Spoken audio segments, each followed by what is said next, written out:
Бүгін эфирде бәріміз үйдеміз жобасы. Ертең қасиетті Рамазан айының бірінші күні. Осыған орай біз дінтанушы Қайрат Жолдыбайұлымен байланысқа шыққан едік. Қайырлы күн. Қайрат мырза, сәлеметсіз ба? Ассаламалейкум, қазақ елі. Рамазан айы мүбәрәк құтты болсын. Рахмет аға. Рамазан айына арнайы дайындаласыз ба? Оразаға дайындықты қалай жүргізесіз? Қалай жүргізген дұрыс? Жалпы енді Рамазан бұл жылда бір рет келетін қасиетті ай ғой. Жалпы адам баласы 11 ай бойы қаласа да қаламаса да біліп білмей кейбір қателіктерге ұрынады. Кейбір жерде артық кетеді, кейбір жерде кем кетеді деген сияқты. Осы 11 айдан кейін Алланың берген бір рақым айы, осы айда тәубе етіп жүрегіміздің дақтарын шайып, Аллаға деген ерекше бір ықыласпен құлшылық жасап, мінәжат етіп, адамзат үшін, еліміз үшін, өзіміз үшін тілек тілейтін қасиетті ай. Сондықтан бұл айға дайындаламыз.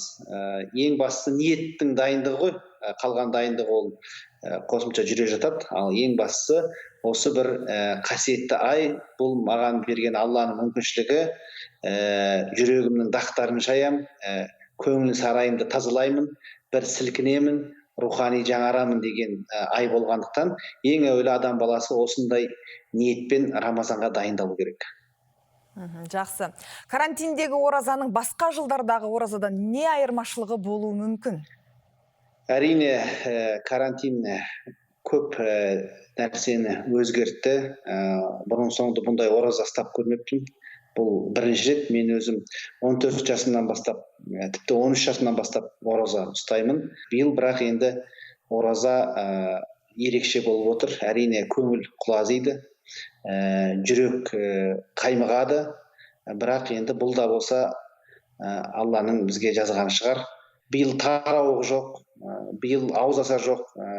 Былайша айтқан кезде өзімізді оқшаулап ораза ұстаймыз. Соңғы 10-15 жылда Қазақстанда діни пікірталас қатты өршіді. Бірнеше жыл бұрын хиджаб таққан дұрыс па, шалбардың балағын кескен дұрыс па деген сияқты пікірлерден басталып, небір діни топтар туралы ақпараттық соғыстар жүрді. Қоғам бірнеше бөлікке де бөлінді. Қазір бұл дау саябырсыған секілді ме, әлде қоғам діни сезімді сыйлау, құрметтеуге тоқтам қылды ма, әлде осы дау әлі де жасырын жүріп жатыр ма? Әрине, әр кезеңнің өзінің өзекті мәселесі болады. Қазір енді соңғы жылдары бұл дау аздап саябырсыды деп айтуға болады. Оған ағартушылық жұмыстардың көптеп жүргізілуі, сонымен қатар осы діни іс-әрекеттерге қатысты заңның күшейтілуі, әлеуметтік желілердің, ғаламтордың бақылауға алынуы көптеген жаңағы теріс ағымдардың үгіт насихатына тосқауыл қойылды. Әрине, толықтай тоқтам болды, бәрі тоқтат деп айту қиын, десек те бұрынға қарағанда саябырсыды. Бұл бірінші мәселе. Екінші мәселе, қоғамда бала сияқты бұл өседі, санасы өседі, өзгереді. Сондықтан мен ойлаймын, қазір азаматтардың көзі ашық, діни санасы өсті. Сондықтан мен ойлаймын, қазір қоғамды діннен бөлек басқа да мәселелер толғандырып отыр. Пайғамбарымыздың жолын ұстану исламда сүннет. Қазір сіз сондай ізгі амалдарды, жомарттық па, мейірімділік пе, сондайды бір байқайсыз ба? Япырай, мынау бір сүннет амалдардан екен деп өзіңізге ерекше әсер еткен бір оқиғаны айта аласыз ба? Жомарттық ол пайғамбарымыздың сүннеті, мейірімділік пайғамбарымыздың сүннеті, жанашырлық пайғамбарымыздың сүннеті. Былайша айтқан кезде бүкіл ізгі қасиеттер пайғамбарымыздың сүннеті, ізгі амалдары. Оны енді қазір мынандай деп айту қиын.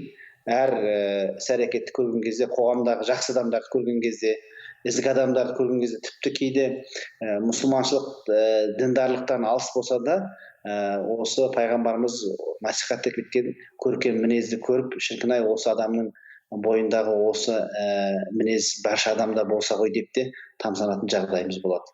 Ондай адамдар өте көп. Тіпті ондай адамдар айқайлап діндар болып та көрінбейді. Тіпті бір қараған кезде ол дінмен қатысы жоқ адам сияқты болуы мүмкін. Бірақ оның жаңағы кішіге деген қамқорлығы, үлкенге деген ізеті, жанашырлығы, жақсылық жасаса да жасырын жасап, айқайламай, қаншама байлыққа да атаққа да кенеліп жатса да қарапайым қатардағы адам болып өмір сүріп жүрген талай азаматтар бар. Сіз Нұр Мүбәракта жұмыс істейсіз. Қоғамда дін адамдары үнемі уағыз айтып, сәлдемен жүретін сияқты елестейді ғой. Бірақ сіз кейде бильярд ойнайсыз, таңертең секіріп жаттығу жасайсыз. Оны Инстаграмнан көреміз. Сіз сонда діндегі догмаларды талқандағыңыз келе ме? Жалпы енді менің ондай бір ниетім жоқ, бірақ десек те шынайы өмір осылай болу керек. Дін адамы бір басқа бір әлемнен түскен сияқты болмау керек. Ол жаңағы қоғамның ішінде жүру, адамдардың істеген ісін жасау керек. Сосын біз жаңағыдай өз-өзімізді қысып, шектеп, стресске түсірген керек жоқ. Дін ол өмір. Діннің аясын тарылтуға болмайды. Иә, мен бильярд ойнаймын. Өйткені көптеген адамдармен араласу керек. Мешітке келмейтін қаншама адамдар бар. Тіпті біз ақсәлде ақшапен жүрген кезде сол киімнің өзі кейде қоғам мен имамның арасында қандай да бір бөгет болып тұрады, барьер болып тұрады. Сондықтан сондай нәрселерді мен бұзғым келеді. Енді спорт, салауатты спорт бұл енді әрбір мұсылманның, әрбір адамның істеуі, жасауы тиіс нәрсе. Ол денсаулықтың кепілі деп жатамыз. Сондықтан мен жаңағы кәсіппен де айналысам өзім кішігірім. Әрине бұлардың бәрін мен неге айтып отырмын? Дін деген ол тек қана мешіттің ішінде уағыз айту, сақал өсіріп, бала қысқарту емес. Дін деген ол өмір. Я құлшылық жасауымыз керек, намазымызды оқиық, оразамызды ұстайық. Бірақ сонымен қатар әнші дұрыс әнін айтсын, спортшы спортмен айналыссын, министрліктегі жұмысын жауапкершілікпен жасасын. Қоғамның қандай саласында қандай қызметтер бар, соның бәрін мұсылманшылықпен қатар істеуге біз міндеттіміз. Одан басқа ел таңғалатындай қандай өнеріңіз бар? Өлең айтасыз ба, гитара тартасыз ба деген? Енді өзім өнерге қатты жақын адамын деп айта алмаймын, бірақ домбыра тартамын, күй тартамын. Енді күнде күй тартамын десем артық етпейді. Бала шағамен отырған кезде дастархан басында әр кешкі астан кейін мен домбырамды дыңғырлатып, күй тартып, бала шағамның жанында отырамын. Өзекті жаңалықтарды әртүрлі қазақстандық ақпараттық сайттардан салыстыруға болады. Барлық қазнет Билайнның үй интернеті мен жарқын тарифтері үшін қолжетімді әрі лимитсіз. Билайн, жарқын жақта өмір сүр.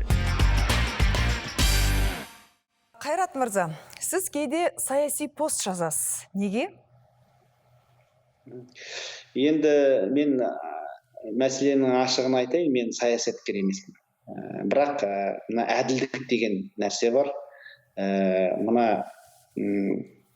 жаманшылық бұл залымдардың істеген іс-әрекеттерінің нәтижесінде болмайды. Жаманшылық жақсы адамдардың үнсіздігінің нәтижесінде болады. Сондықтан енді мемлекетімізді бәріміз жақсы көреміз, еліміз жақсы көреміз, еліміздің ертеңі үшін алаңдаймыз. Сондықтан мына мемлекет пен билік деген нәрсені біз ажыратып алуымыз керек. Иә, мемлекет бұл қасиетті ұғым. Бұның іргесі шайқалмау керек. Ал бірақ билік деген ол адамдардан құралатын, бүгін бар, ертең жоқ адамдар. Сондықтан мемлекетті қасиетті ұғым деп қабылдап, оны өз тұғырын сақтай отырып, бірақ билікте адамдар сіз бен біз сияқты ет пен сүйектен жаралған адамдар. Олар да кейде қате қадамдарға баруы мүмкін. Сондықтан мемлекеттің жаны ашыр адам ретінде біз қателіктерді көрсетіп, пікірімізді айтып отыруымыз керек. Енді әділдікті әрқайсымыз талап ететін болсақ, мен ойлаймын, мемлекетте оған ренжімеу керек, биліктегілер. Дұрыс пікір болса, оны дұрыстап қабылдап, соны іске асыру керек. Ал қате кеткен жеріміз, артық кеткен жеріміз болса, оны да түсіну керек деп ойлаймын. Міне қоғам мен биліктің арасында осындай бір жақсы бір сұхбат, диалог болу керек. Сіз коронавирус адамның психологиясын, менталитетін өзгертеді депсіз. Яғни құндылықтар өзгереді. Бұнымен не айтпақ болдыңыз? Адам, біздің еліміздің дүние танымы қалай өзгеруі мүмкін? Енді коронавирус бұл өте ірі оқиға адамзат тарихындағы. Мұншалық жаңа пандемияға айналу бұрын соңды көп болған емес. Менің есімде жоқ. Және көптеген өнеркәсіптер, көптеген экономика қазір құлдырап жатыр, дағдарысқа тірелуі мүмкін. Әлемдегі тепе-теңдік ол бұзылады. Кейбір мемлекеттер осы жерде әлсірейді. Тіпті Қытайдың ертең қандай жағдайда болатыны, Америка, Европада қандай осы дағдарыстан кейін оның салдары қандай болатынын әлі ешкім білмейді. Тек болжамдар бар. Бұл өте ауыр соққы. Адамдардың санасы өзгеріп жатыр. Шынымен ақ үйде қамалып 1 ай бойы, 2 ай бойы отырған біздің кезіміз жоқ. Адамдардың көбі ойланып жатыр. Психологиялық тұрғыдан көптеген ауыр соққылар алып жатқан адамдар бар. Ойланып, жан-жағына қарап, сілкініп жатқан адамдар бар.